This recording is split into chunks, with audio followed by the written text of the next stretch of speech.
La regla de Troughton. La regla de Troughton, que nos quedamos ahí en esa regla de Troughton, ¿verdad? ¿Qué fue lo que les comenté al respecto? El delta S de vaporización para varios disolventes era casi siempre de 21 unidades entrópicas y hicimos como con varios disolventes tratar de calcularlo y pues sí se parecían, pero habían como desviaciones positivas y negativas. Ajá, sí lo calculamos, ¿no? Que había por ahí unas temperaturas equivocadas y que ustedes me hicieron favor de buscarlas en internet y las corregimos. Entonces, fíjense, esa regla de Troughton nos establece que la mayoría de los disolventes, cuando se determina su delta S de vaporización, es decir, cuando se calcula la variación de entropía cuando un líquido pasa al estado gaseoso, ese valor es de 21 unidades entrópicas. La mayoría de las sustancias, independientemente de su naturaleza, tienen un valor de entropía, de variación de entropía igual a 21 unidades entrópicas. Sin embargo, hay algunas sustancias, algunos disolventes que no se comportan así.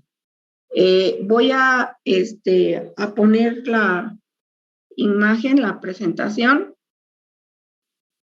de quién sabe qué está pasando aquí, oigan, de lo que estuvimos revisando ayer. A ver, entonces, esas desviaciones negativas tienen valores menores de 21 unidades entrópicas. ¿Cómo qué valores fueron los que calculamos? ¿De qué sustancias? Pablo. Uy, lo estoy buscando. Creo que uno era el cloroformo. Ajá. ¿Qué valor tenía? Vamos a... ¿Cuál era el valor del cloroformo? 21.067. También era el ácido acético, el fórmico, metano, mercurio, y agua, y etanol. Ajá. Ok, aquí lo voy a, lo estoy buscando. Aquí lo vamos a ver. A ver si está aquí.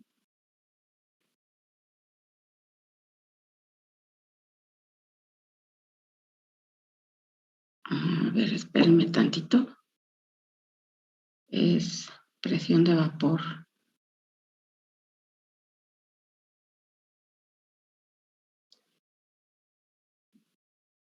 Ahí está el diagrama, ¿verdad? Que estuvimos trabajando ayer de la liofilización, los grados de libertad. Y aquí tengo la gráfica. No, la tabla. Aquí, por favor, hay que hacer una corrección. Es que esta es una presentación que tengo. ¿Cuánto era, compañeros? Ahí lo tienen ustedes, ¿no? ¿Menos qué? Menos 161.6. Ajá. Y el delta S sí es correcto.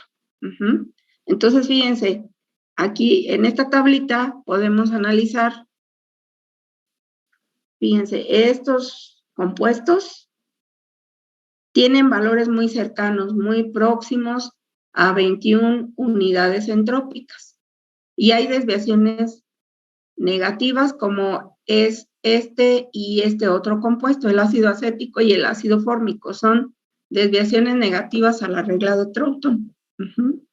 Y entonces ahí hay que explicar por qué tienen valores más pequeños. Cuando, fíjense, ¿qué implica esos valores de 14.9 y 15.4?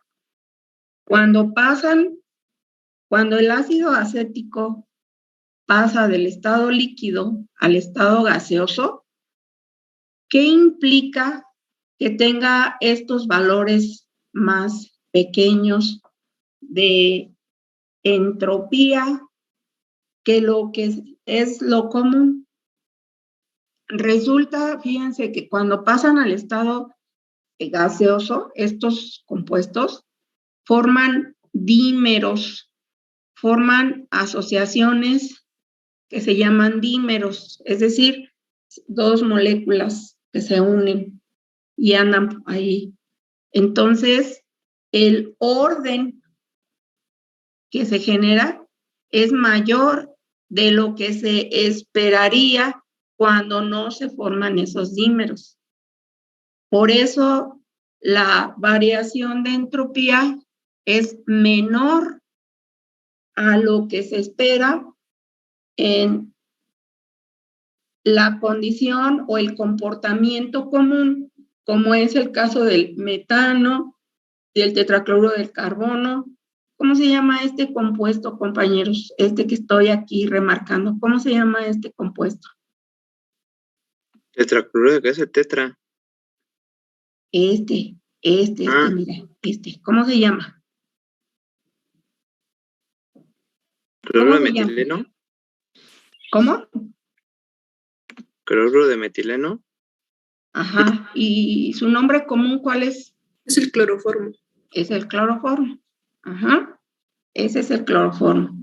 Entonces, fíjense, estaba yo comentando, ¿no? Para el caso del metano, del tetracloruro de carbono, del cloroformo, del mercurio, cuando pasan del estado líquido al estado gaseoso, no forman dímeros, se comportan de manera independiente las moléculas, generan un desorden determinado, pero en el caso del ácido acético y del ácido fórmico, cuando pasan del estado líquido al estado gaseoso, forman dímeros, se forman asociaciones entre dos moléculas y entonces hay un mayor orden de lo que se esperaría, comparado con estas sustancias. Por eso existen las desviaciones negativas a la regla de Troughton. Y existe otro caso, ¿verdad? El caso de que tengan un valor, la variación de entropía sea más alta a lo que se espera. Y ese es el caso, en ese caso se tienen desviaciones positivas a la regla de Troughton. ¿Cómo podríamos explicar esas desviaciones positivas? Pues se explican de la siguiente forma. Fíjense, otra vez estamos con el agua. El agua en el estado líquido tiene una gran cantidad de puentes de hidrógeno, lo que le da un orden muy especial que no se presenta en otros casos. Igual en el caso del etanol. En el estado líquido, esas interacciones por puente de hidrógeno son muy importantes y generan un orden en el estado líquido. Cuando pasan esas moléculas al estado gaseoso, esas interacciones moleculares por puente de hidrógeno se rompen y entonces se genera un mayor desorden que lo que se tiene de manera común con las sustancias que tienen un delta S de entropía promedio de este rango. En este caso, las fuerzas o las interacciones por puente de hidrógeno son las responsables de que en el estado líquido haya un mayor orden. Cuando pasan el estado gaseoso, esas interacciones moleculares se rompen y se genera un mayor desorden en el estado gaseoso. Por eso, su delta S tiene un valor más alto que lo esperado. ¿Me expliqué? Entonces, para resumir, la mayoría de los líquidos cuando pasan al estado gaseoso y se calcula su delta S, tienen un valor promedio de 21 unidades entrópicas. Existen otras sustancias que tienen una desviación negativa a esa regla de Troughton debido a que se forman dímeros en el estado gaseoso. Hay un mayor orden que las muestras promedio. Y existe otro caso, las desviaciones positivas, que se explican considerando que en el estado líquido las interacciones moleculares son más altas que en las sustancias promedio. Y que cuando pasan el estado gaseoso se rompen esas interacciones moleculares, ya no existen y dan origen a un mayor desorden, por lo que el delta S tiene un valor mayor a lo que se esperaría. ¿Queda claro? Esa es la explicación. Nada más recuérdenme para que esto quede en orden. ¿Este valor real cuál es? Por ahí lo anotaron. ¿Cuál es el valor real? 356.7.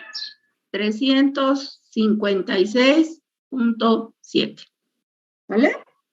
Bueno, entonces, hasta ahí con estas cuestiones de las propiedades físico-químicas de los líquidos, hasta ahí con este trabajo importante que hicimos para definir lo que es presión de vapor, y que nos da pauta para hablar del diagrama de fases de diferentes sustancias.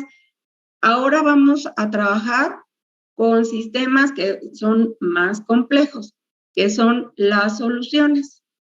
¿Por qué es importante tratar el tema de soluciones? A ver, en lo que cambio la presentación, ¿quién me dice por qué es importante hablar de este tema de soluciones? Platíquenme, por favor.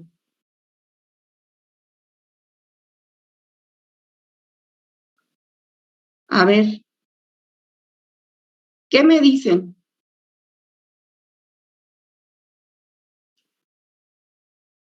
Ernesto. Buenos días, Ernesto. Buenos días, profesora. A ver, compañero, ¿por qué es importante que en nuestro curso de fisicoquímica hablemos de estos sistemas que son las soluciones? ¿Qué importancia tiene en el área del QFI?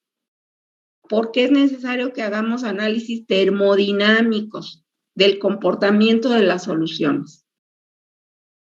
Pues para saber principalmente como sus características físico-químicas o de qué es lo que lo compone principalmente esa solución, ¿no? Pues para más o menos cuando ya la queremos como que realizar como un experimento más a fondo, saber cómo se trata y no como que ir así como un soldado sin fusil y hacer como, bueno, ocasionar un accidente, principalmente. Ajá.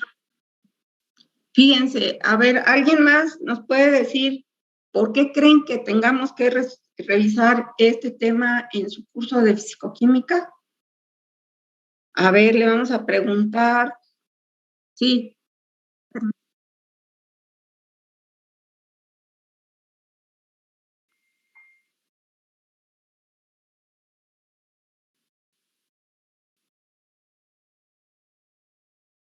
Ajá. Fíjense, eso también es bien importante, ¿no?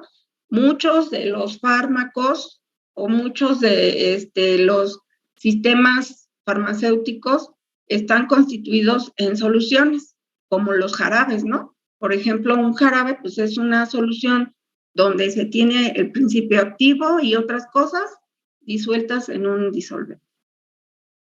Cuando nosotros estamos trabajando en investigación, en la industria farmacéutica, en cualquier área, preparamos soluciones.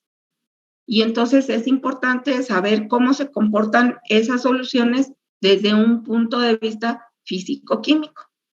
Como ven, ahí en el pizarroncito hay una definición de lo que es una solución. A ver, le vamos a pedir de favor a Lisbeth Jacqueline. Buenos días, Lisbeth. ¿Andas por ahí? No, dice que no anda por ahí. Itzel, Laura Itzel, buenos días. Buenos días, maestro. ¿Puedes, por favor, leer lo que dice en el pizarroncito, la definición de solución? Sí, Soluciones. Sistemas homogéneos formados por uno o más solutos y su disolvente. El tamaño de partícula del soluto está entre 1 y 10 angstroms y 10 angstroms para que ustedes ubiquen con mayor facilidad. Un angstrom es equivalente a 1 por 10 a la menos 8 centímetros. Es una cositita chiquitita. Ajá. El tamaño de partícula del soluto está en ese rango, entre 1 y 10 por 10 a la menos 8 centímetros. Es algo pequeñito. Por lo que las soluciones, una de las características bien importantes que tienen es que son sistemas homogéneos. Sistemas homogéneos. ¿Qué significa que sean sistemas homogéneos? Marco, buenos días, Marco. Buenos días, profesora. Pues que como tal no se van a dividir una vez que ya estén disueltos, ¿no? Como en el caso, por ejemplo, de las suspensiones. Hay algunas suspensiones que son floculadas y defloculadas que se sedimentan y otras que no sedimentan. Ajá. Sencillito. Son sistemas homogéneos, son aquellos que están formados por una fase. Y en esa fase todas las propiedades fisicoquímicas como viscosidad, como concentración, como densidad, como índice de refracción, tienen el mismo, en cada una de sus partes de esa fase, tienen el mismo valor. ¿Sí me explicó? O sea, esos parámetros no cambian. Entonces, eso es el distintivo más importante de una solución, que son sistemas homogéneos. Y esos sistemas homogéneos están formados por uno o más componentes, por más de un componente. Entonces, el tamaño de partícula del soluto cae en ese rango que está escrito en el pizarroncito, de 1 a 10 angstrom. Y ya les comento, un angstrom es equivalente a 1 por 10 a la menos 8 centímetros. Bueno, entonces, considerando lo que es una solución, dando la definición de lo que es una solución, podemos hablar de algunos factores que modifican la solubilidad, es decir, la facilidad con que los solutos se disuelvan en el disolvente. Dentro de esos factores existen los que son inherentes al disolvente, como la polaridad, la constante dieléctrica, la solvatación. Bueno, ¿qué cosa es esta cuestión de polaridad? Pues es la afinidad que haya entre soluto y disolvente. Como en el caso del agua, el agua es una sustancia polar por su estructura. Ya nos acordamos, ¿no? Tenemos la fórmula del agua es H2O y eso nos representa una estructura de este tipo, donde el oxígeno es muy electronegativo, tiene una densidad de carga negativa. Y el agua, el hidrógeno, perdón, tiene una densidad de carga positiva. Y eso permite que se formen polos. Y entonces, si, por ejemplo, esto está en presencia de un compuesto como el cloruro de sodio, que tiene un ion positivo y un ion negativo, fácilmente el cloruro de sodio se va a disolver en el agua porque son polares. Pero si yo tengo agua y lo pongo en contacto con aceite, este es un compuesto no polar. Por lo que entonces no hay afinidad entre el aceite y el agua y no va a haber una buena disolución. Para que haya una buena disolución, se requiere un tercer agente que no vamos a ver ahorita porque eso es tema de fisicoquímica farmacéutica. Cuando nosotros mezclamos agua y aceite, no estamos formando una solución, estamos formando un sistema coloidal que es tema de fisicoquímica farmacéutica. ¿Me explico? Entonces, para que haya una buena disolución, deben ser polares, tanto soluto como disolvente. O deben ser no polares, tanto soluto como disolvente. Por ejemplo, hablando del aceite, ¿no? Si yo este aceite lo mezclo con benceno, seguramente aquí se va a formar una solución, donde solamente va a existir una fase y esa fase va a tener su densidad en cualquier parte de esa fase va a ser la misma. Su viscosidad en cualquier parte de esa fase va a ser la misma. Su índice de refracción en cualquier parte de esa fase va a ser la misma. Eso es lo que implica tener un sistema homogéneo. Bueno, entonces, recapitulando, la polaridad, debemos saber o debemos, para que haya una buena solubilidad, debemos mezclar polar con polar o no polar con no polar, para que haya un buen proceso de solubilización. Con relación a la constante dieléctrica, fíjense, la constante dieléctrica, ¿qué es la constante dieléctrica, muchachos? Constante dieléctrica. ¿Qué es la constante dieléctrica? Sí, han oído ese término, ¿no? Alessandra, buenos días.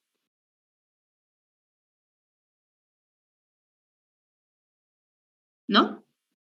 Ni en casa ni ya en la escuela. ¿Tiene alguna problemática su compañera? Oigan, ¿alguien que me pueda informar? ¿Pablo? Yo veo que Pablo le habla muy bien a Alessandra. Pablo, ¿sabes de tu compañera? No, no sé nada. Gracias. Bueno, constante dieléctrica. ¿Qué es la constante dieléctrica? Francisco, buenos días, Francisco. Hola, buenos días, profesora. ¿Sí has oído el término? ¿Qué significa esto de la constante dieléctrica? Es bueno, si no me recuerdo, en física lo vimos sobre la permeabilidad que tienen las sustancias en el vacío o algo así, más o menos recuerdo.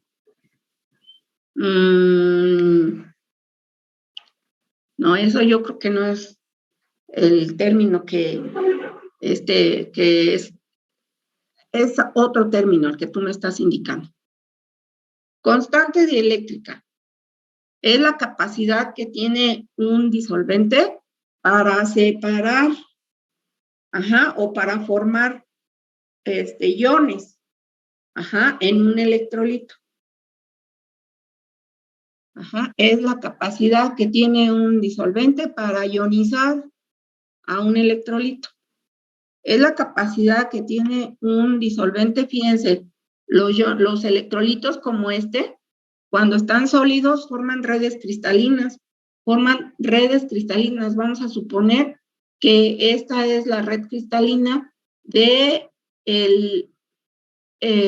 cloruro de sodio. Y cada puntito de estos está representando a un ion, que puede ser un ion positivo o un ion negativo. Se forman estructuras sólidas, muy bien definidas, ordenadas, formando redes cristalinas. Entonces, cuando interacciona el disolvente, debilita estas redes cristalinas, estas uniones, y separa al electrolito, lo ioniza, formando iones positivos y iones negativos. Entonces, eso es la constante dieléctrica.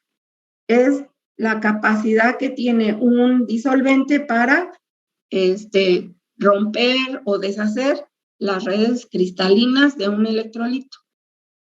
El disolvente que tiene una constante dieléctrica muy, muy alta es el agua, por su estructura, por lo que les platiqué acá en esta imagen, este dibujito que hice.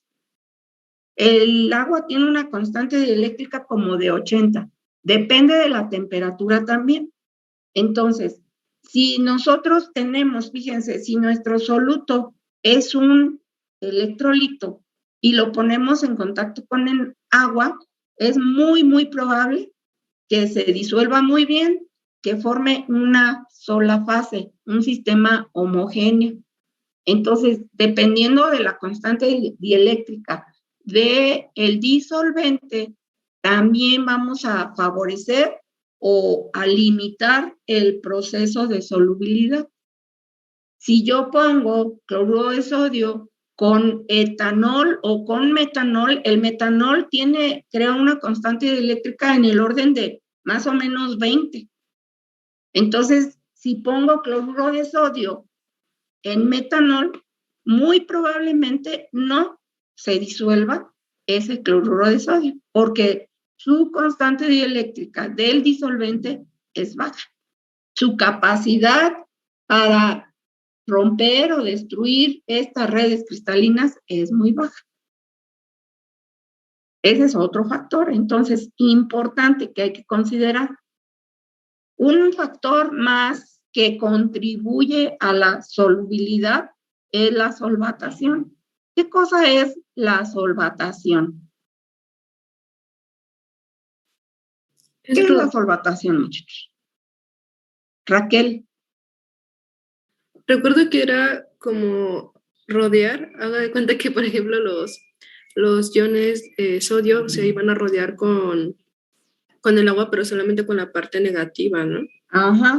Es el fenómeno, efecto que se da cuando se forman esos iones, y entonces se rodean por moléculas de agua. Como este ion está cargado positivamente, entonces las moléculas de agua se orientan hacia la parte del oxígeno, porque es el que tiene carga negativa, y forma una capa de solvatación alrededor del ion sodio.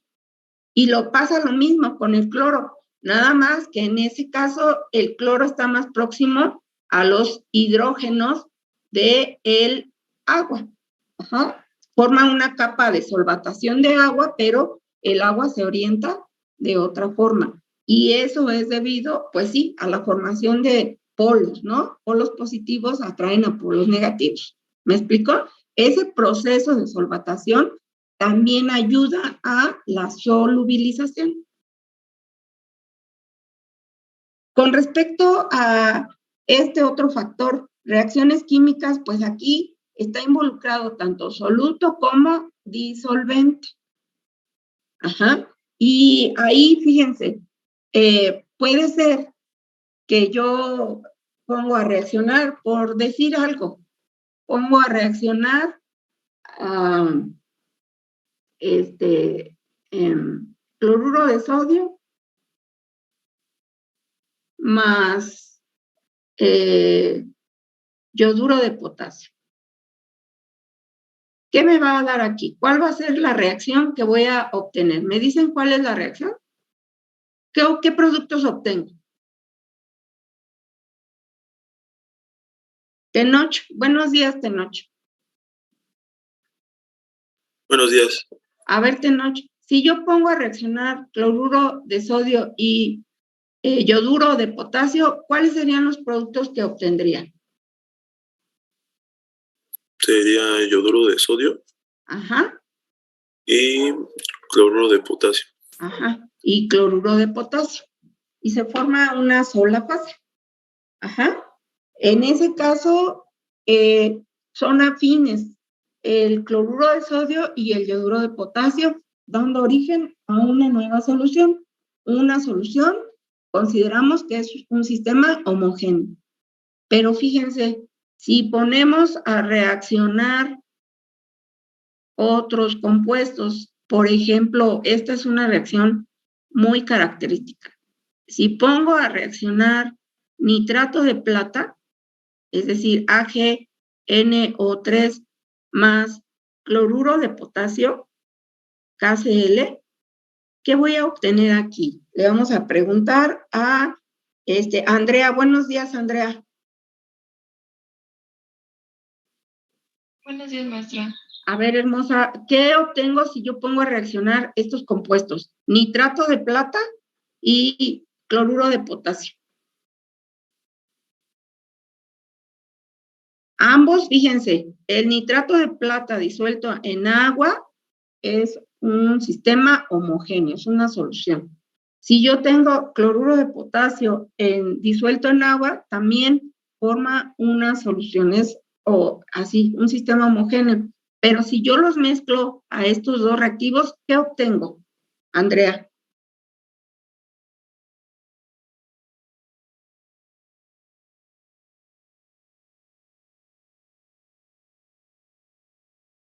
¿Sí me escuchas, Andrea? Cloruro de plata. Ajá. Obtendría cloruro de plata más Y nitrato de potasio. ajá, KNO3. Y resulta, muchachos, que este es un precipitado. Se forma un precipitado blanco característico por la presencia de los cloruros. Entonces, en ese caso, cuando yo pongo a reaccionar dos soluciones que son homogéneas, reaccionan y dan origen a un precipitado. Y ese precipitado, pues por supuesto que ya no se considera como una solución. Primero se enturbia el sistema y luego se forma un precipitado. Entonces, a eso hace referencia el término, este punto, ¿no? Este término. Reacciones químicas. Reacciones químicas. Hay que ver qué cosas estamos mezclando para ver qué productos obtenemos. ¿Sale? O sea, al poner a reaccionar solutos y disolventes, puede ser que en lugar de obtener otra solución, se obtengan precipitados o se haya un enturbiamiento que esté indicando que ahí ya no se va a formar una nueva solución porque el proceso de solubilidad no se favorece. Otro factor que contribuye a la solubilidad es la concentración. Por ejemplo, fíjense, si yo pongo azufre más etanol en una concentración baja, se forma una solución alcohólica de azufre. Ajá. Pero si yo pongo azufre en una concentración elevadísima, muy alta, más etanol, se forma una solución sobresaturada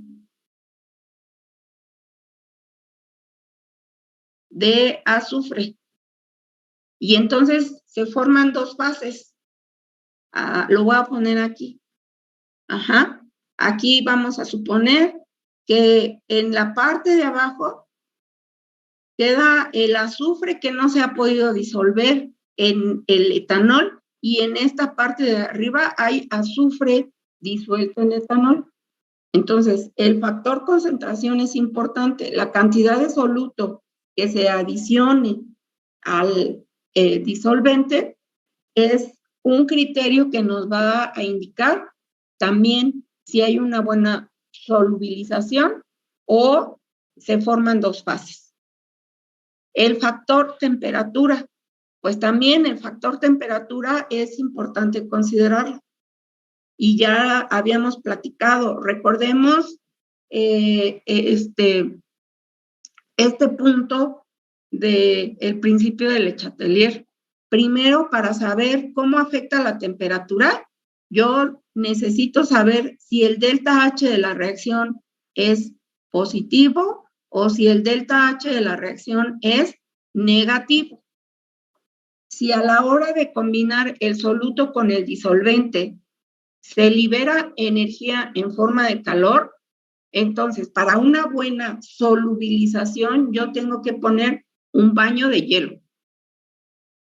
Pero si a la hora de combinar el soluto y el disolvente se enfría el sistema, para que haya una solubilización más rápida, debo aumentar la temperatura.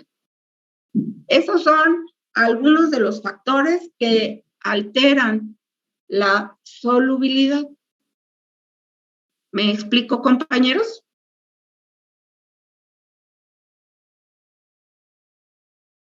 Bueno, Sí, ven, profe. me refiero a estar así. Cuando estamos en clase presencial, yo veo sus caritas, observo qué están haciendo. Ahorita ahí con las cámaras todas apagadas, eso no.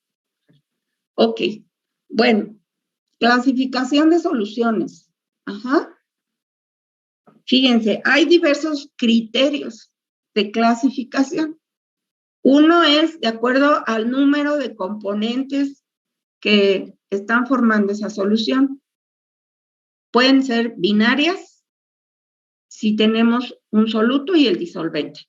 En este caso, por ejemplo, glucosa y agua. Terciarias, cuando se tienen dos solutos y un disolvente. Cuaternarias, cuando se tienen 3 solutos y el disolvente. Y así. ¿Cuál es el criterio de saber quién es el soluto y el disolvente? Pregunto. ¿Cuál es el criterio para saber quién es el soluto y quién es el disolvente? El soluto es el que está en menor cantidad. Ajá. Y el disolvente está en una proporción mucho más alta. Y también considerar lo que comentamos, ¿no? Que ese soluto esté en un rango de entre 1 y 10 Armstrong en cuanto a su tamaño. Las partículas, el tamaño de las partículas. Otro criterio de clasificación es el estado de agregación del soluto y el disolvente. Cuando hablamos de soluciones, muchachos, prácticamente uno piensa que las soluciones son de solutos sólidos en un disolvente líquido. Eso es lo que viene a nuestra cabeza, pero resulta que hay más posibilidades. Hay, fíjense, las soluciones gaseosas. Ajá. Y esas soluciones gaseosas, pues, la conocemos. No la vemos, pero está en el ambiente, es el aire. Ajá. El aire tiene una cantidad, una proporción bien alta de qué gas. ¿Cuál es el gas que está en mayor proporción en el aire? El nitrógeno. El nitrógeno. Ajá.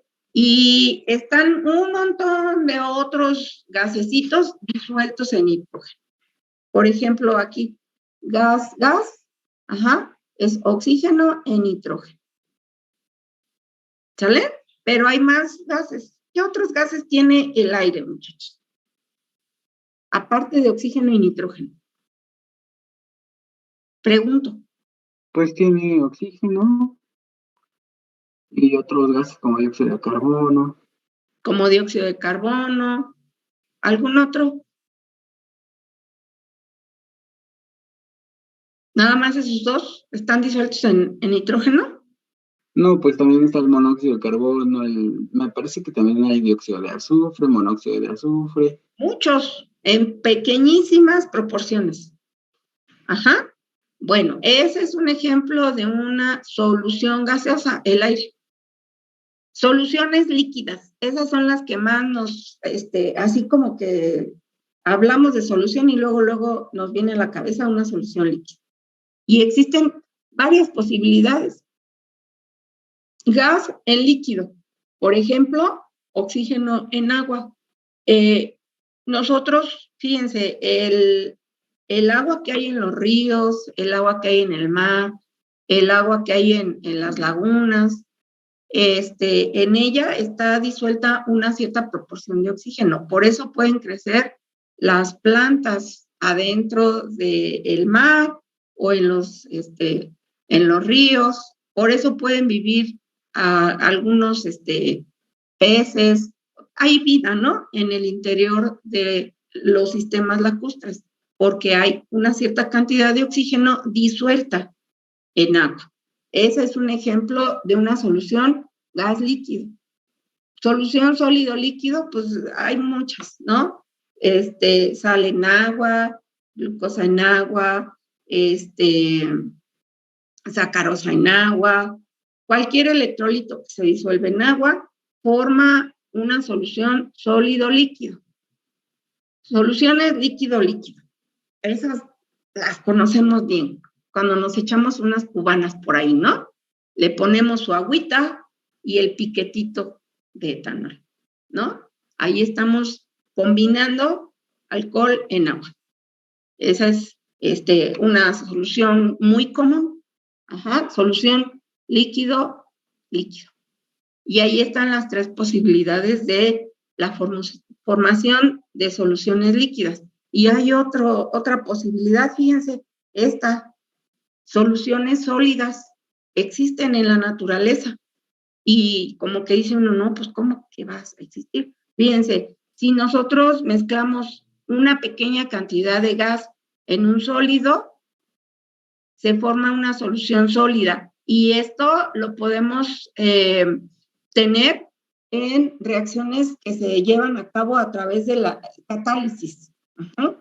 Si ponemos hidrógeno en paladio, esos son catalizadores y ahí se están formando soluciones sólidas de un gas en un sólido. Son sistemas homogéneos. Luego, otra, sólido. Por ejemplo, zinc en cobre son aleaciones. El bronce, que es el material con que se hacen las esculturas, es un ejemplo de una solución de un sólido en un sólido. Y otro ejemplo de soluciones sólidas es cuando se mezcla un líquido en un sólido. Por ejemplo, mercurio en oro. Se llaman amalgamas y luego son las que antes utilizaban ¿para qué las utilizaban, muchachos? Es en los dientes, ¿no? En los dientes. Ahora ya eso se ha estado sustituyendo porque pues el mercurio es bien tóxico. Pero ahí hay un ejemplo de una solución líquido en sólido, que la característica fundamental es que es un sistema homogéneo. Entonces, este es otro criterio de clasificación, el estado de agregación del soluto y del disolvente. Otro criterio de clasificación es la miscibilidad. Y en este caso, pues hay tres posibilidades, fíjense. Las miscibles,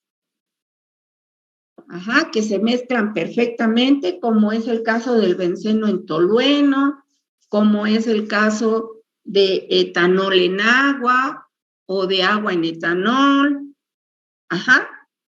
Totalmente miscibles. Acetona en agua. Hay otro tipo de soluciones desde este punto de vista, miscibilidad, las que son parcialmente miscibles, como el caso de fenol en agua. Cuando digo que son parcialmente miscibles es que, fíjense, en ciertas condiciones de temperatura y cantidad de fenol en agua, se forma una sola fase. Pero si yo modifico la temperatura o la cantidad de fenol en agua, se observan dos fases. Entonces ahí los factores concentración y temperatura juegan un papel importante para que sean total o parcialmente miscibles. Y este punto, muchachos, es importante en el área del farmacéutico, porque hay principios activos que son compuestos orgánicos que en ciertas condiciones son miscibles en el vehículo, que normalmente es agua. O sea, el vehículo es aquel que se utiliza para administrar ese fármaco. Y se forma una solución. Pero si aumentamos la concentración, entonces se forman dos fases. y hay que ver ahí cómo se administra el fármaco. Y hay la otra condición, la condición última es que sean inmiscibles, pues como el aceite y el agua, como el benceno con el agua. ¿Queda claro? Entonces, esos son los criterios de clasificación que vamos en un momento dado a trabajar en esto que viene más adelante. Hasta aquí, ¿hay alguna pregunta? Es que yo tengo una duda. Si Sí, son Pablo. inmiscibles, entonces, pues, ¿qué no serían ya 2 fases y ya no es una solución? Ajá. Sí, estrictamente hablando, pues esto ya no es una solución. Desde el punto de vista de miscibilidad, pues se puede hablar de 3 criterios, ¿no? Estrictamente hablando, pues ya no es una solución. O aquellas soluciones que son sobresaturadas, ¿no? Que, vamos, si tenemos una solución sobresaturada, les decía yo, aquí abajo está el soluto en exceso, pero aquí se tiene una solución, ¿no? Porque hay solutos y el disolvente que están en una sola fase. ¿Vale? ¿Algún otro comentario? Sí, yo. Entonces, ¿cuál es la diferencia entre solubilidad y miscibilidad? Solubilidad y miscibilidad es equivalente. ¿Sale? ¿Algún otro comentario?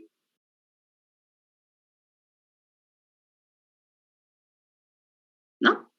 Continuamos entonces. Bueno, fíjense bien.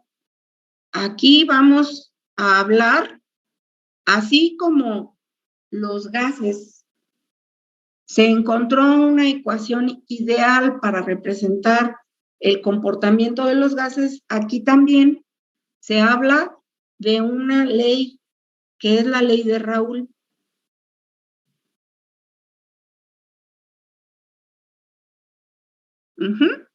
Y es esa ley que ahorita vamos a encontrar su expresión matemática, describe el comportamiento de una solución ideal. Y para abordar el tema, fíjense, vamos a tomar lo más sencillo. ¿Qué es lo más sencillo? Pues lo más sencillo es considerar una solución que está formada por 2 componentes.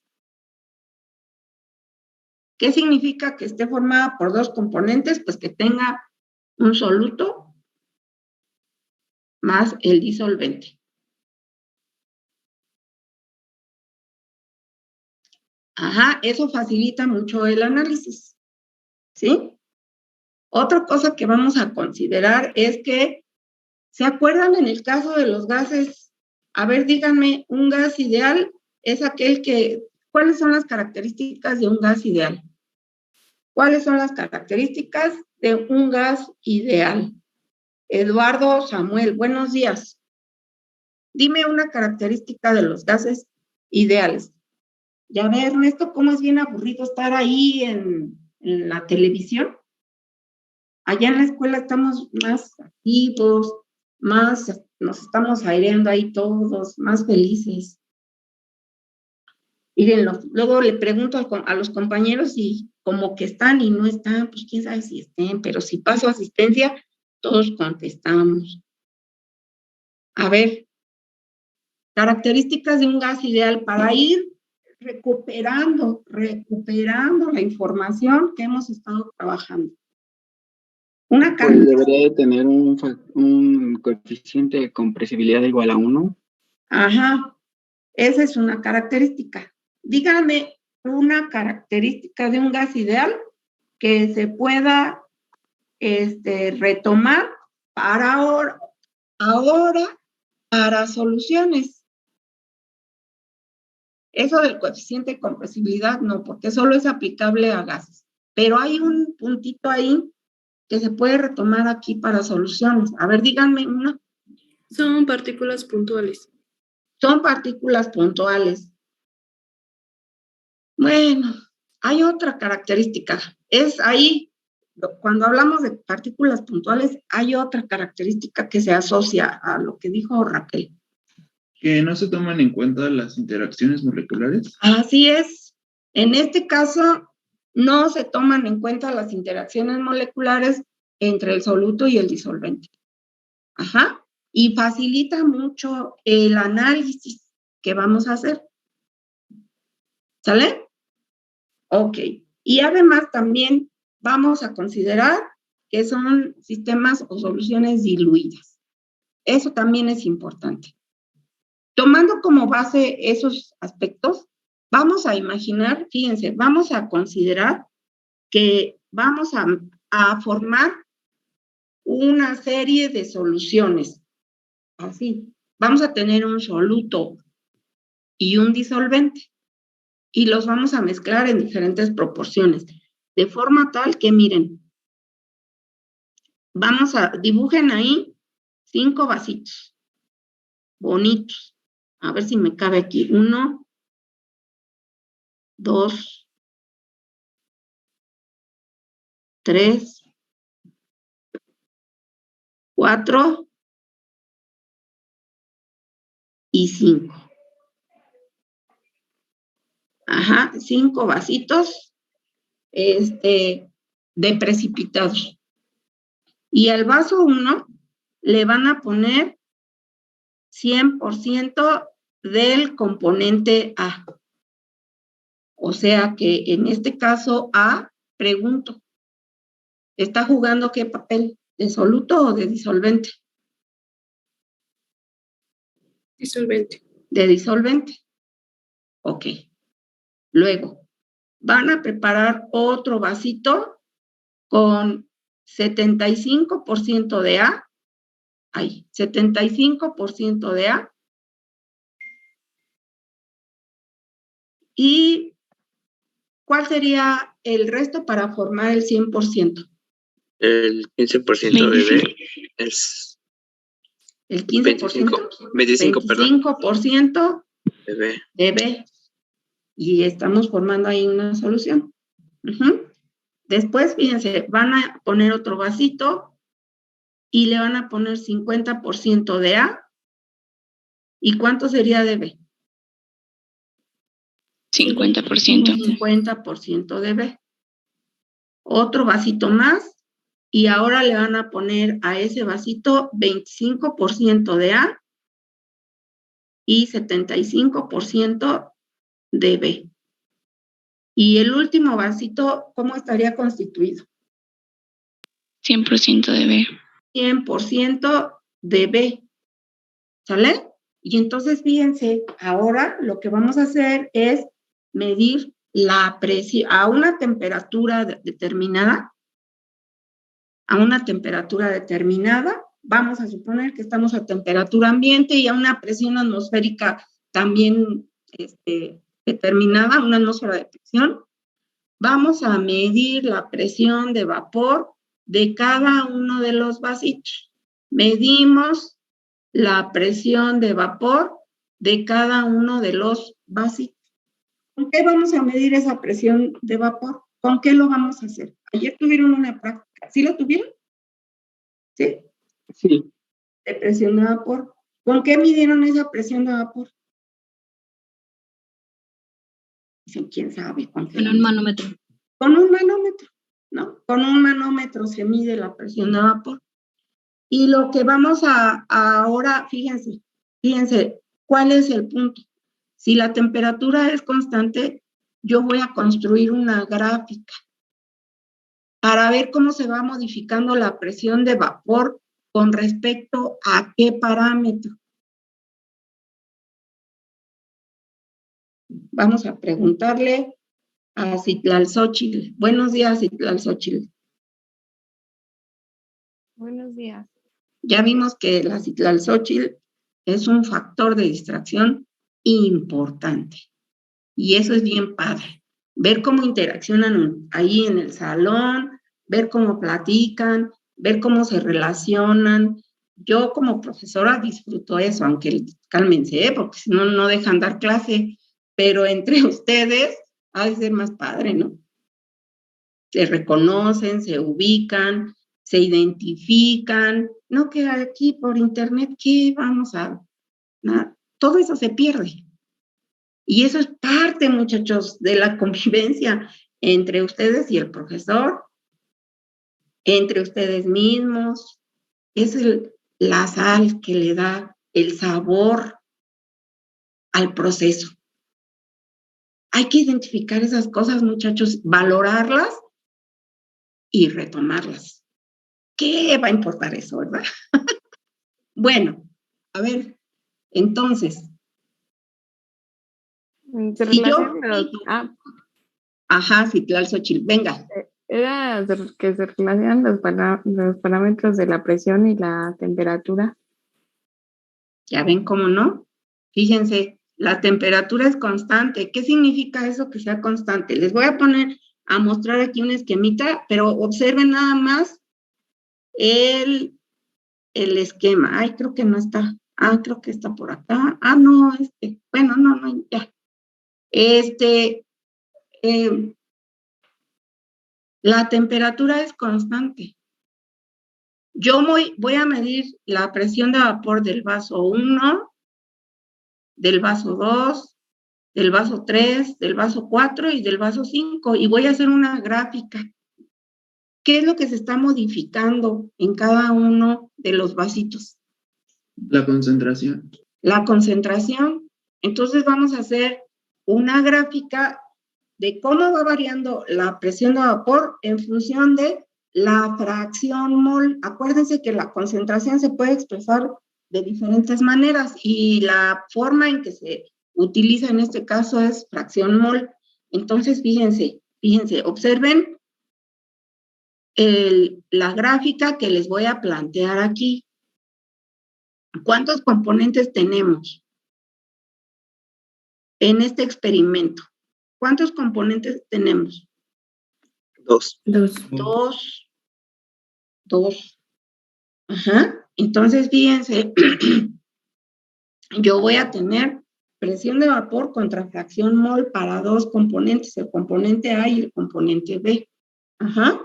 Entonces, fíjense, aquí este eje ahora va a estar representando la fracción mol del componente A y el componente B. Entonces, fíjense, hacia acá, pregunto, está aumentando, a ver, vamos para que quede más claro esto. La fracción mol de A más la fracción mol de B es igual a ¿cuánto? ¿A cuánto sería igual? 100%. Al 100%, o bien a 1. ¿Sale? Eso es importante que lo tengamos presente. Entonces, pregunto, si yo me muevo en este sentido de la flechita, de izquierda a derecha, ¿cuánto va a valer aquí la fracción mol de B? De acuerdo al esquemita, a los dibujitos que tenemos de los vasitos. ¿Cuánto vale la fracción mol de B? 1. La fracción mol de B vale 1 aquí. Ajá. Y fíjense, esta línea que estoy poniendo aquí, este eje, está representando, pregunto, la presión de vapor ¿de quién? Esta línea. ¿De A o de B? De B.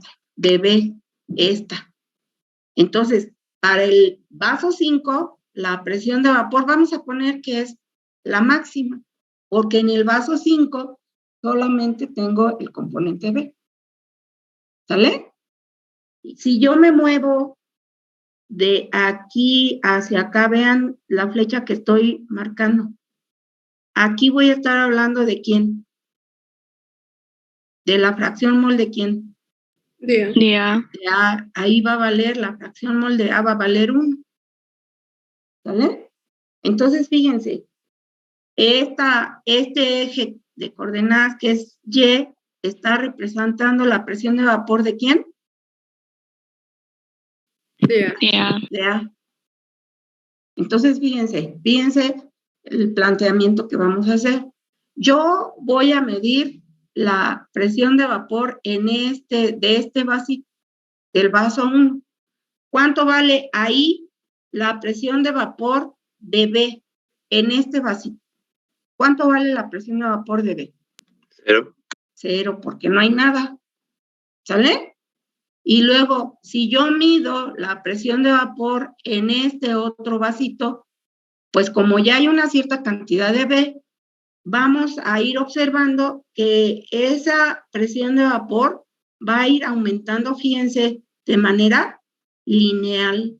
Ajá. Hay un comportamiento lineal entre la presión de vapor y la fracción mol. De tal manera que, fíjense, la presión de vapor de B va a ser igual a, fíjense, de acuerdo a esta línea, que es una línea recta, la presión de vapor de B va a ser igual a la presión de vapor de B puro por su fracción mol. Y de ahí viene la ecuación de la ley de Raoult. Es lo que estamos revisando ahorita. La ley de Raoult. Y lo que establece la ley de Raoult es lo siguiente. Establece, escuchen bien, por favor, que la presión de vapor en este caso de B, es igual a su presión de vapor pura en la solución por su fracción mol. Voy a repetir lo que dije. La presión de vapor de B en la solución es igual a la presión de vapor pura por su fracción mol. Esa es la ecuación. Esta es la ecuación de la ley de Raoult. ¿Vale? Voy a repetir. La presión de vapor de B en la solución es igual a su presión de vapor pura. Este cerito indica eso, que estamos hablando de su presión de vapor pura por la fracción mol de B. Igual, fíjense, para el componente A, igual para el componente A. Vean. Se puede establecer lo mismo. Es una línea recta, ¿eh? Derechita. Yo tengo mi pulso así un poquito descontroladito, ¿no? Pero ustedes ahí con un lapicito, con una reglita, derechito. Y la presión de vapor total en el sistema es igual a la suma de la presión de vapor de A más la presión de vapor de B. Ajá. Entonces, fíjense, esta forma de encontrar la ley de Raoult es de manera empírica. ¿Por qué digo que es de manera empírica? ¿Por qué digo que es de manera empírica? María Fernanda Sánchez. ¿No está ahí María Fernanda Sánchez?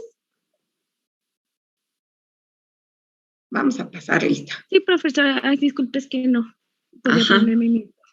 Entonces, fíjense, les comento, esta manera de obtener la ley de Raoult es empírica. ¿Por qué? María Fernanda Sánchez. Porque tenemos que hacer, o sea, experimentar para poder llegar. Ajá, por eso. Porque se hace una serie de experimentos, se miden presiones de vapor contra fracciones mol, se grafica y se obtiene una ecuación empírica. Ajá. Pero más adelantito vamos a ver que esa ecuación empírica tiene un sustento termodinámico. Ahorita lo vamos a ver. ¿Sale? Entonces, ¿vamos bien? La ley de Raoult establece que, escuchen bien lo que estoy diciendo, que la presión de vapor de B, en este caso, en la solución, es igual a su presión de vapor pura. Aquí hay un cerito que eso establece. Presión de vapor pura, lo voy a poner bien, por su fracción mol. Bueno, esa es una ley, digamos que es una ley ideal para una solución ideal donde no se considera ¿qué cosa? Las ¿Qué cosa? interacciones. Las interacciones moleculares. Un comportamiento ideal se caracteriza por esa gráfica que les acabo de dibujar ahorita ahí, que la vamos a ver ya con una, algo real, así una foto bonita. Pregunto, ¿ustedes creen que esto yo lo puse chuequito así porque no me salió derechito? O sea, que las líneas, una línea o un punto aquí está más abajo que este otro, me salió porque dije, ay, así se ve más bonito así chuequito. ¿O qué está representando este punto y este otro punto? ¿Quién es más volátil? ¿El compuesto A o el compuesto B o el componente? ¿Quién es más volátil? Saraí, Rebeca. ¿Podría ser B porque tiene la presión más alta? Es B, porque tiene una presión de vapor mayor. En este caso, así como está la gráfica, se está considerando que el componente B tiene una mayor presión de vapor. Ajá. Recuerden, esta gráfica es bien importante, para que nos ubiquemos.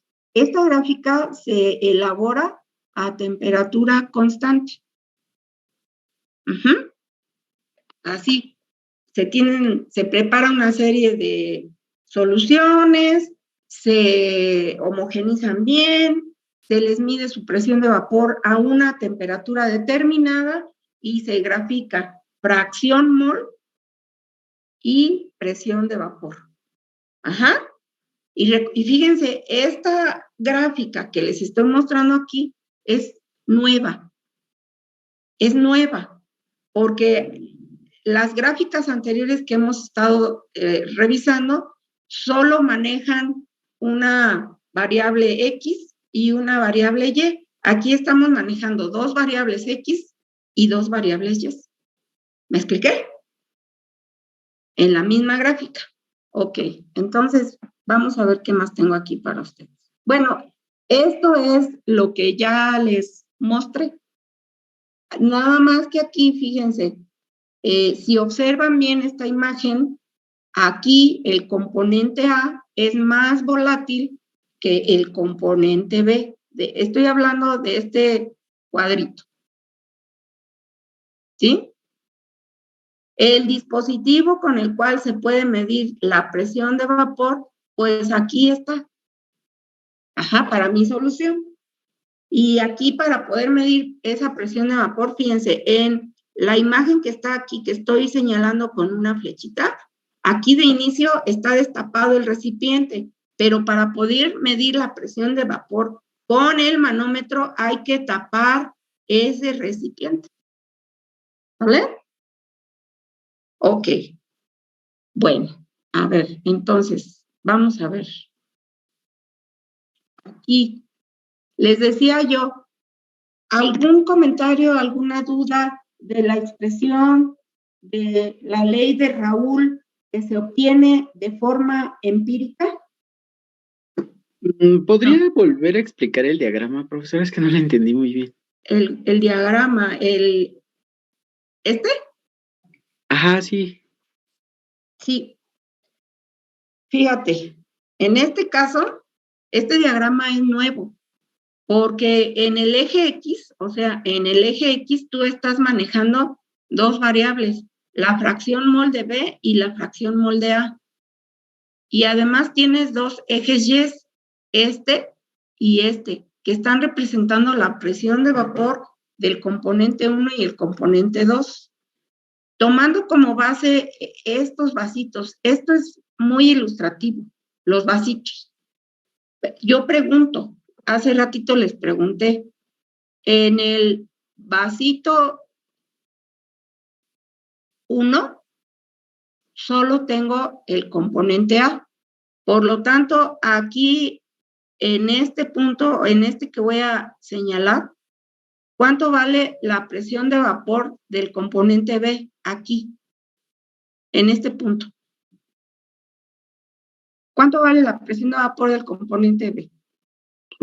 0, ¿no? 0, pues no hay nada, ¿no? Pero si tú ahora eliges el vasito 2 y lo metes ahí en el recipientito ese que les mostré, que está adaptado a un manómetro, y le tapas, entonces ese componente 2 va a ejercer una cierta presión de vapor porque hay una cierta cantidad de él en la solución. Y luego, si tú ahora mides la presión de vapor del vaso 3 y mides la presión de vapor de la solución, va a haber una cierta cantidad del componente B que va a ejercer una determinada presión de vapor, que puede ser a lo mejor esta, a esa fracción mol. Y si te vas con el vaso 4, pues ahí vas a tener una proporción más alta, ¿no? Del componente B. Por lo tanto, su presión de vapor va a ser mayor. Y en el último vaso, pues la presión de vapor que se ejerce es exclusivamente la del componente B. Fíjate, aquí vamos a precisar. Este valor es la presión de vapor exclusivamente del componente B puro, porque es el único que hay ahí. Y se observa, experimentalmente hablando, que esa relación para un sistema ideal es directamente proporcional. Y la ecuación que rige a esa línea recta que tiene, de esa solución que tiene un comportamiento ideal, es esta ecuación que escribimos. ¿Sí? ¿Sí me explico? Porque esta, fíjense, esto es Y es igual a X. Esta es una ecuación de una recta. ¿Con qué particularidad? Perdón, a BX. ¿Con qué particularidad? Esta ecuación de la recta, ¿qué particularidad tiene? Pregunto. A ver, ¿cuál es la ecuación de la recta tradicional? Y es igual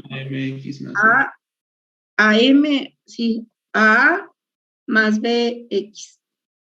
Esa es la ecuación de la recta tradicional. La ecuación de una recta de este tipo implica lo siguiente, miren, Y, X, y esta es la tendencia, donde A o M, así lo manejan también, es la ordenada al origen, y B es la pendiente. Entonces, ¿qué particularidad tiene esta recta que estoy remarcando con negro? ¿Qué particularidad tiene? Que su ordenada al origen es 0. Que su ordenada al origen es igual a 0. Que su ordenada al origen es igual a 0. Y corresponde a esto. Donde B, la presión de vapor, voy de nuevo, la presión de vapor de B en la solución es igual a su presión de vapor pura por la fracción mol de B que haya en la solución. ¿Queda? ¿Sí? Marco.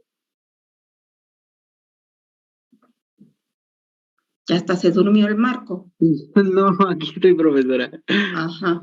Entonces, si tuviéramos, por ejemplo, una solución como la 3, tendríamos que despejar la fracción mol de B para obtener la fracción, bueno, para obtener una de las dos fracciones. Pues sí, o sea, vamos, aquí está bien sencillo, ¿no? Porque la fracción mol de B es igual a 0.5, pues la fracción mol de A vale 0.5 para que esto nos dé 1. ¿Sí viste dónde rayé, verdad? Sí, profesora, gracias. Sí. ¿Sale? Esto es bien importante, ¿eh? También considerar esto. Y fíjense, ¿de dónde viene lo de la fracción mol?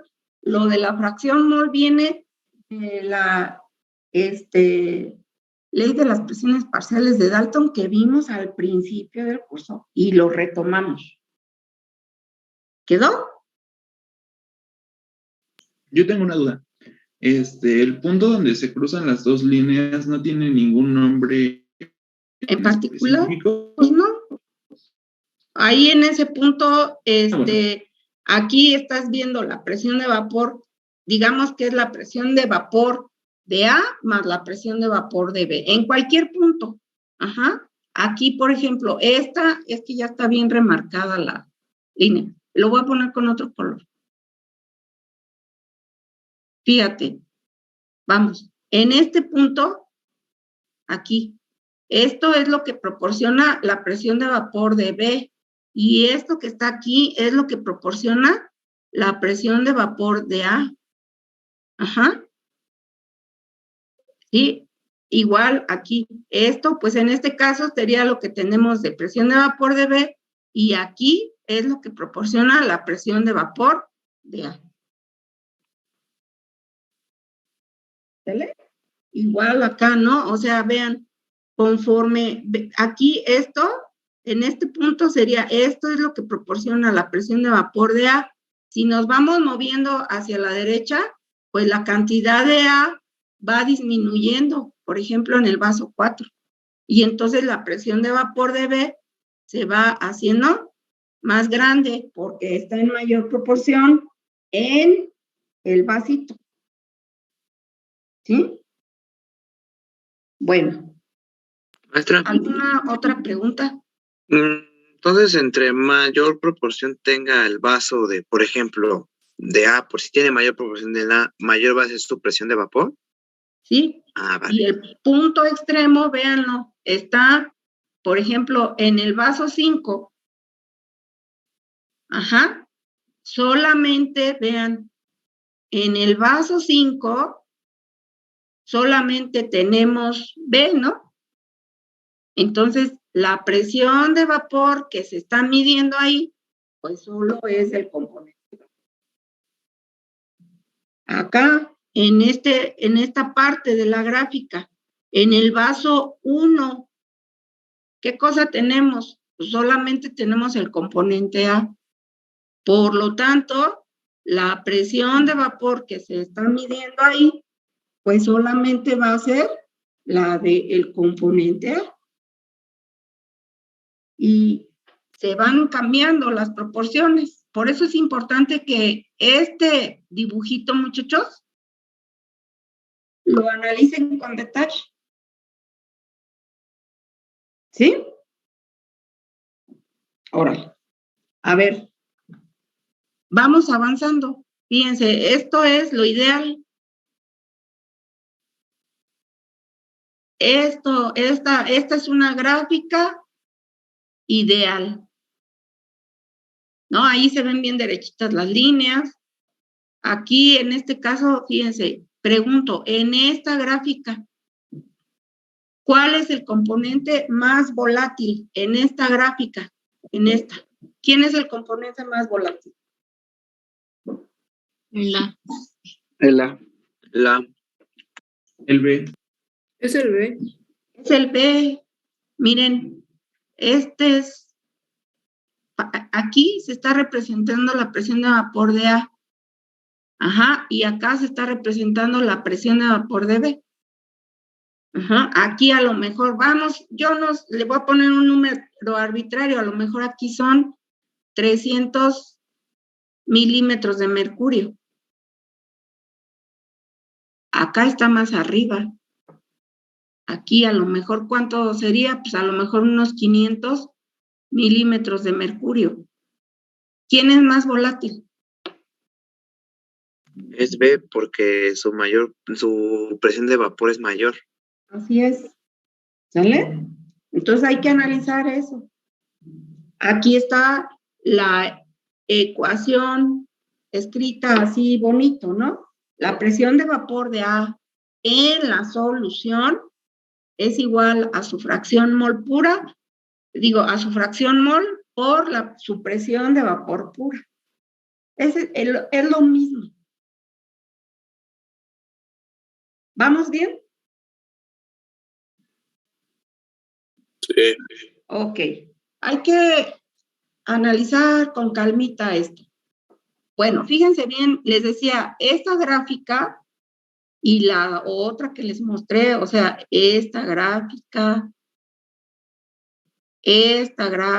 que yo hice, esta gráfica que también acabo de hacer ahorita, que ya está toda rayoneada, se obtiene de forma experimental. Por lo tanto, es una ecuación, esta ecuación es una ecuación empírica que se tiene que demostrar con bases termodinámicas y es lo que vamos a hacer ahorita.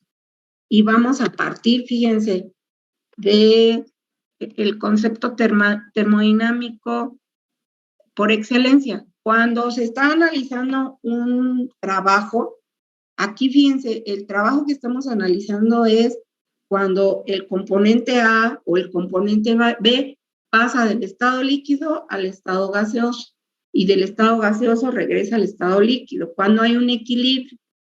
¿Cuál es la expresión o la función termodinámica que utilizamos para representar ese trabajo que estamos analizando?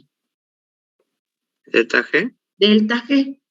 Delta G. Y estamos trabajando en una condición, fíjense, de presión constante. Por lo tanto, fíjense, vamos a establecer delta G, nomás que lo voy a poner con otro color porque no se ve bien. Delta G del gas se encuentra en equilibrio con el delta G del líquido. Ahí hay un equilibrio heterogéneo entre dos fases, gas, líquido, líquido, gas. De tal forma que yo ya sé, fíjense, que delta G del gas es igual a delta G0 del gas más RT logaritmo natural de la presión 2 entre la presión 1 en el equilibrio. Eso es para el gas. Tenemos la condición de líquido.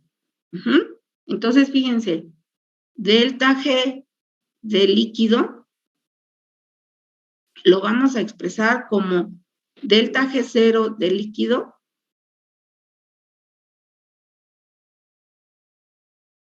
más RT logaritmo natural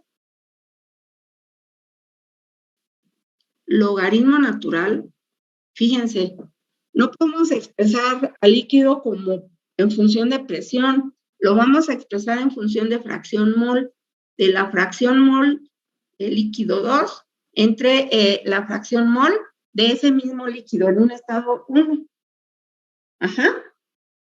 Ok, entonces, dado que estamos hablando en el equilibrio,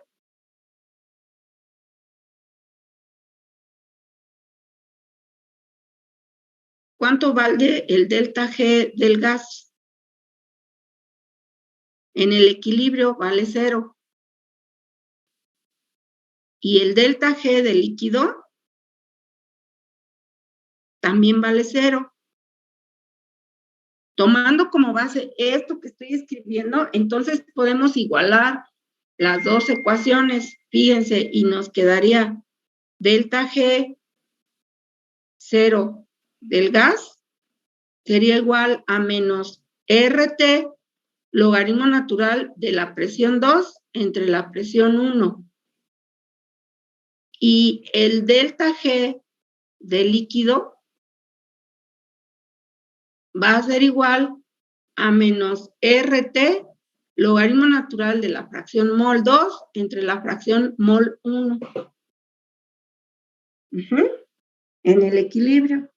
Ahí no le falta la molita al delta G del líquido. Sí. Ah, bueno. Gracias. Y entonces, tomando estas dos expresiones, pues vamos a igualar.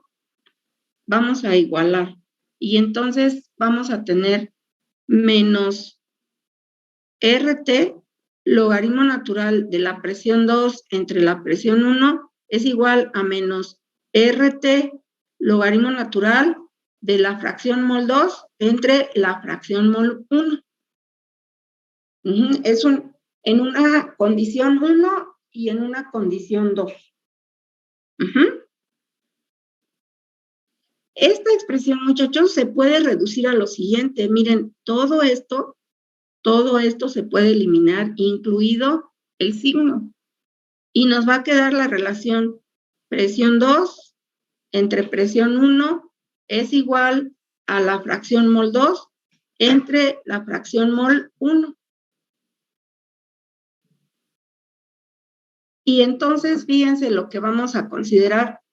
Si la fracción mol 1 es igual a 1,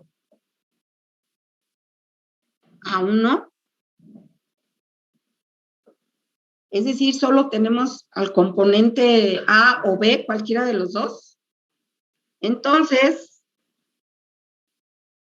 presión 1 va a ser igual a presión 0. ¿Sí me explico? A su presión de vapor puro, porque solamente está ese componente en el sistema, dado que estamos estableciendo esto. Y de ahí podemos expresar lo siguiente, miren, presión 2 entre presión 0 es igual a la fracción mol 2. Y como estamos expresando esto en función del componente 2, podemos establecer presión 2 es igual a su presión de vapor pura por su fracción mol. De manera general, podemos decir, fíjense, que la presión de vapor, en los términos que estábamos hablando hace ratito, que la presión de vapor de A va a ser igual a su presión de vapor de A pura por la fracción mol de A. Si quieren, aquí le pongo el 2. Para que no nos desubiquemos. O bien, para el componente 2, la presión de vapor de B en la solución es igual a la presión de vapor de B pura por la fracción mol de B. Y estamos llegando a la misma ecuación de la ley de Raoult, pero haciendo un análisis termodinámico. Tomando como base la energía libre de Gibbs. ¿Por qué es importante hacer este ejercicio? Porque esa ley empírica que obtuvimos se valida con este ejercicio que acabamos de hacer. Si se fijan, aquí no les estoy diciendo, miren, se hace tal experimento. No, aquí se parte de algo que ya conocemos. Esta expresión, esta que está aquí, esta y esta son la isoterma de reacción. Son expresiones que se obtienen haciendo un análisis termodinámico.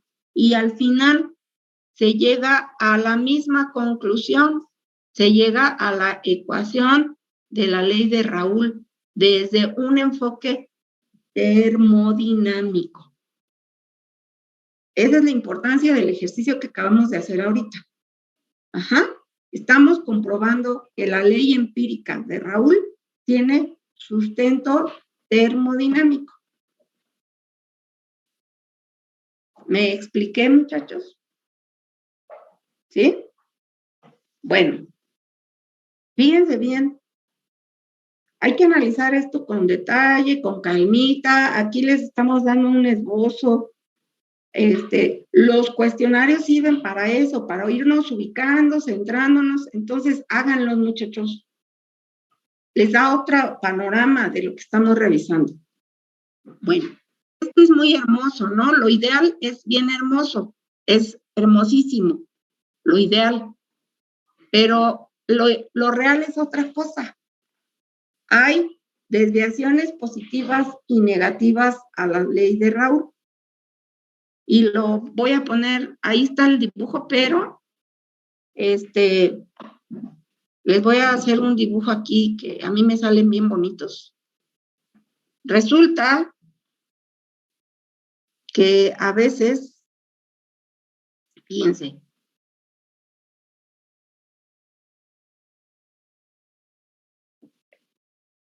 esto sería un comportamiento ideal. Esto es el comportamiento ideal. Pero muchos sistemas de soluciones binarias tienen comportamientos de este tipo.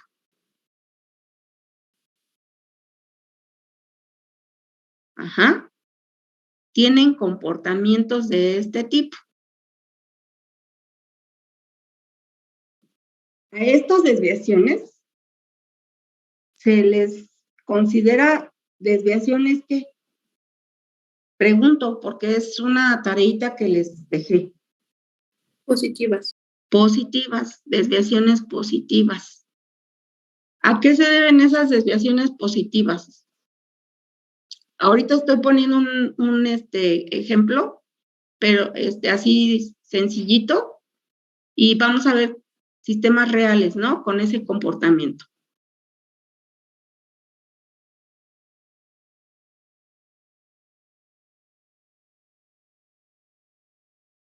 Acuérdense, no pasa nada, ¿eh? Podemos manejar 1 o A. Ajá. Puede ser 1 es equivalente a A y 2 es equivalente a B. ¿Sí? No nos vamos a confundir, no pasa nada. Son formas de denotar al componente A o B, se le puede decir componente 1 o 2. ¿A qué se deben esas desviaciones positivas? Pregunto. En lo que ustedes me dicen, yo voy a hacer otro dibujito. A ver, ¿a qué se deben esas desviaciones positivas a la ley de Raoult? A las interacciones moleculares. Es que dice que las interacciones moleculares en la disolución van a ser más débiles que cuando están en líquidos puros. Entonces, eso va a hacer que sus moléculas pasen más fácilmente al estado gaseoso. Así es, ¿vale? En el caso de las desviaciones positivas, fíjense, hay más afinidad entre 1 con 1 o entre A con A, ajá, y 2 con 2 o B con B, hay mucha afinidad. ¿Sí? Hay más afinidad que cuando interaccionan 1 y 2. No hay tanta afinidad entre 1 y 2. Sí hay porque se forma una solución homogénea, pero no hay tanta afinidad entre moléculas de diferente tipo. Hay más afinidad entre las moléculas del mismo tipo. Eso hace que la presión de vapor en la solución real sea más alta que lo que establece la solución ideal, porque en la solución ideal no se consideran las interacciones moleculares. ¿Sale? Y entonces, fíjense, en el caso de las desviaciones negativas, la situación es diferente, ¿no? En las desviaciones negativas se tiene un comportamiento de este tipo. De este tipo. A esto es a lo que se representan las desviaciones negativas de esta manera, como lo estoy poniendo en la imagen que está del lado derecho. Y eso, ¿cómo se explica? ¿Cómo se explica eso?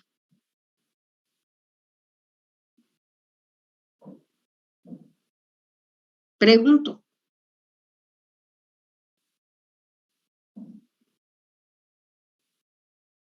Tenoch, ¿cómo lo explicamos? Pues por lo mismo de las interacciones, ¿no? Ajá, por lo mismo en las interacciones, en una solución real que tiene desviaciones negativas, hay una mayor interacción entre uno y quién. Y 2. Y 2. Ajá.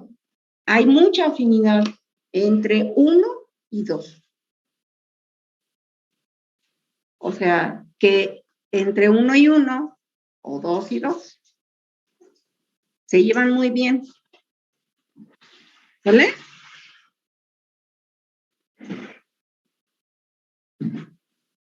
¿Queda? Y entonces ahora les voy a mostrar algo, aquí están lo que viene en los libros, ¿no? Dice, en el caso de las imágenes que están aquí, en lo que les estoy mostrando, aquí, donde estoy poniendo el puntito rojo, las líneas punteadas que están representando. El comportamiento ideal. El comportamiento ideal. Y las líneas continuas están representando el comportamiento real. Del lado izquierdo tenemos desviaciones positivas, donde las interacciones A y B son menores que las interacciones A con A y B con B. Y en el caso del lado derecho, se están representando desviaciones negativas, donde las líneas punteadas están representando el comportamiento ideal y las líneas continuas están representando el comportamiento real. Y en ese caso hay más afinidad entre A y B. Hay más interacciones entre A y B y menos interacciones entre A y A o B con B. Y en ese caso, fíjense, cuando uno de los dos líquidos quiere pasar al estado gaseoso, el otro lo retiene, porque hay mucha afinidad. ¿Sale? Bueno, vamos a continuar. ¿Está bien? Vamos a continuar. Gracias. Aquí hay otra imagen, miren, donde ya tenemos casos prácticos, reales. Miren, en este caso vamos de 0 a 1. De 0 a 1 se está representando la fracción mol del cloroformo. Ahí se ve mejor, ¿no? La fracción mol del cloroformo aumenta de izquierda a derecha. Y el otro componente que está presente es acetona. Y la acetona va de derecha a izquierda. Esta es la fracción mol de acetona. Pregunto entonces, en ese caso, ¿es un sistema real? ¿Es una solución real? ¿Con desviaciones qué? Negativa. Negativas. A la ley de Raúl, ¿qué quiere decir? Que hay mucho entendimiento entre el cloroformo y la acetona. Que las interacciones moleculares que se desarrollan entre el cloroformo y la acetona son bastante fuertes. Y entonces eso impide que el cloroformo o la acetona pasen del estado líquido al estado gaseoso. Con cierta facilidad. Acuérdense, las líneas punteadas están representando el comportamiento ideal cuando no se consideran las interacciones moleculares. Para el diagrama del lado derecho, la fracción mol, ¿cómo se llama ese compuesto que está marcado aquí? ¿Cómo se llama ese compuesto? ¿Es la fracción mol de quién? ¿Cómo se llama ese compuesto? Aurea, Alicia, buenas tardes. No está en la clase, profesora, es que le falló su internet. Ah, ya, perdón. Aishane, ¿estará en la clase? Sí, aquí estoy. A ver, hermosa, ¿cómo se llama ese compuesto? Se llama, ¿cómo? Sulfuro de carbono. Disulfuro de carbono. Se llama disulfuro de carbono, ¿sí? La fracción mol del disulfuro de carbono aumenta de izquierda a derecha. ¿Y cuál es el otro compuesto que está formando la solución?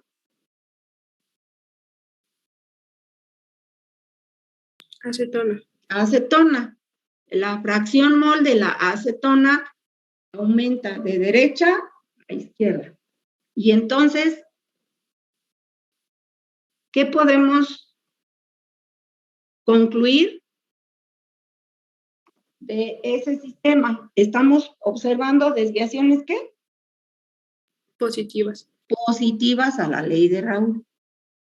Es decir, que las interacciones moleculares entre moléculas de acetona son muy fuertes.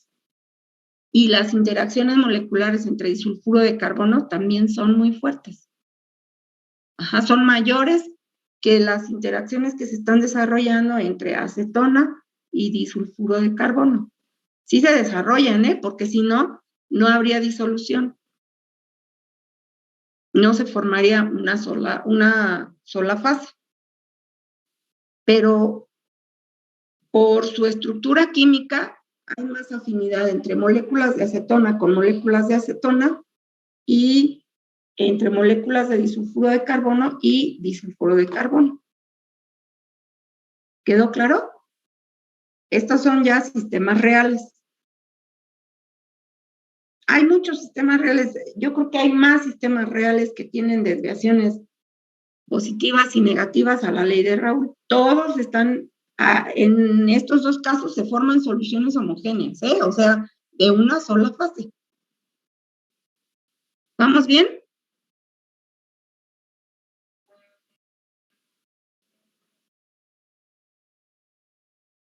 ¿Ese silencio qué me indica? Que espero que sí. Todo bien. Gracias. Y entonces, fíjense, a ver, doña Jennifer, ¿de qué se está riendo? Ay, no, de que Pablo le hizo así. Pues sí, eso es estimulante, porque imagínense así, eso es feo trabajar así, muchachos, pero bueno. Vean, aquí hay un sistema real que tiene un comportamiento ideal. El sistema es benceno-tolueno.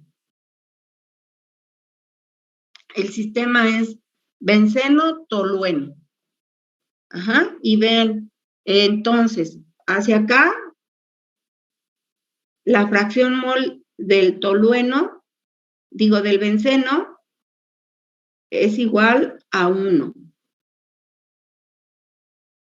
Ajá, aquí donde acabo de escribir, la fracción mol del benceno es igual a 1. Pregunto, ¿quién es más volátil? El benceno. El benceno. ¿Sale? El benceno, porque su presión de vapor está por acá y la presión de vapor del tolueno está por acá, tiene un valor más bajo. Ajá, aquí está como, para el tolueno es como de 300 a lo mejor, y para el benceno es casi de 800 milímetros de mercurio. ¿Sí? ¿Me van siguiendo? ¿Sí? Ok. Sí, profesora. Bueno, Entonces, espérenme tantito.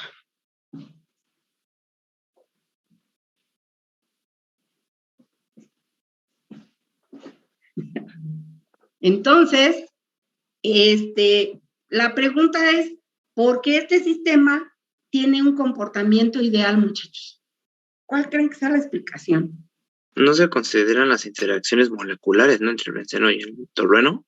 No es que no se consideren, es que se desarrollan muy pocas interacciones moleculares entre ellos por su estructura química. Son muy parecidos, ¿no? El tolueno y el benceno. Así, muy práctico. El benceno tiene esta estructura, ¿no? Y el tolueno, la base, pues sí, es la misma. ¿Cuál es la diferencia nada más? No, es que hay un metilo. Ajá, un metilo. ¿Sí? Entonces, como son muy parecidos esos compuestos, las desviaciones que pudieran existir por la combinación entre ellos se hacen muy pequeñas. Prácticamente no existen desviaciones. Véanlo, ahí está la gráfica. Tiene un comportamiento ideal. ¿Está bien?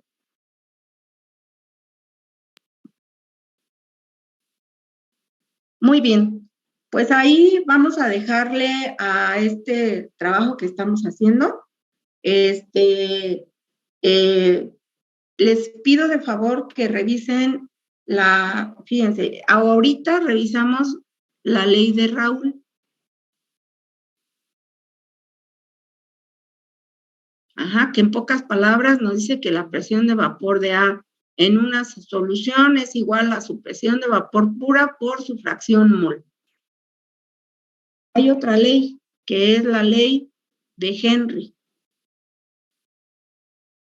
Por favor, revisen qué establece la ley de Henry en las soluciones, porque ese es tema que vamos a trabajar el próximo viernes. Más lo que ya les pedí ahí, si se fijan, sus cuestionarios van adelantados, con la información que les estoy pidiendo. Voy a dejar de compartir la pantalla.